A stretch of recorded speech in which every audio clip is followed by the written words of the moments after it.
வணக்கம். அருள்மொழிவர்மன் எப்படி பிரம்மாண்டமான ராஜராஜ சோழனா மாறினார்னு இன்னைக்கு நம்ம பார்க்க போறோம். சோழன்னா பெருமை, ராஜராஜ சோழன்னா வரலாறு. இது வெறும் வார்த்தை இல்லைங்க. வாங்க அதுக்கான காரணத்தை பார்ப்போம். கிபி 985ல ஆரம்பிச்ச அவர் ஆட்சி வெறும் 29 வருஷத்துல ஒரு பிரம்மாண்டமான சாம்ராஜ்யத்தையே உருவாக்கிடுச்சு. அவரோட முதல் மாபெரும் சாதனை என்ன தெரியுமா? பல தேசங்களை தன் பக்கம் இழுத்த அந்த பிரம்மாண்ட ராணுவ படையெடுப்புகள் தான். கேரளா, கர்நாடகா, இலங்கைன்னு தாண்டி கடல் கடந்து மாலத்தீவுகள் வரைக்கும் நம்ம சோழர்களோட புலிக்கொடி பட்டுளி வீசி பறந்துச்சு.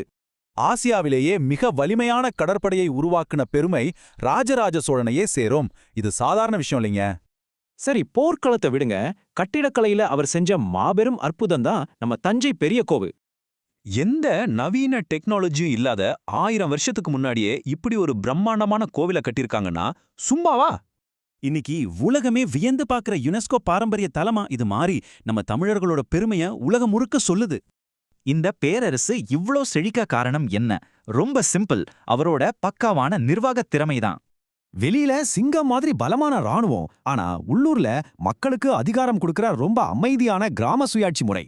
துல்லியமான நில அளவீடு, முறையான வரி வசூல்னு எல்லாமே பக்காவா இருந்ததால விவசாயமும் பொருளாதாரமும் செம்மையா வளர்ந்துச்சுங்க. சிறந்த ஆட்சியாளன் மட்டும் இல்ல, தமிழ் இலக்கியம், சைவம், கோவில் கலைகள்னு எல்லாத்தையும் கண்ணும் கருத்துமா அவர் வளர்த்தெடுத்தார்.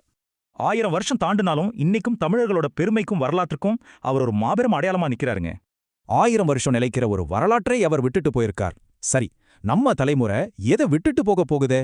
யோசிங்க.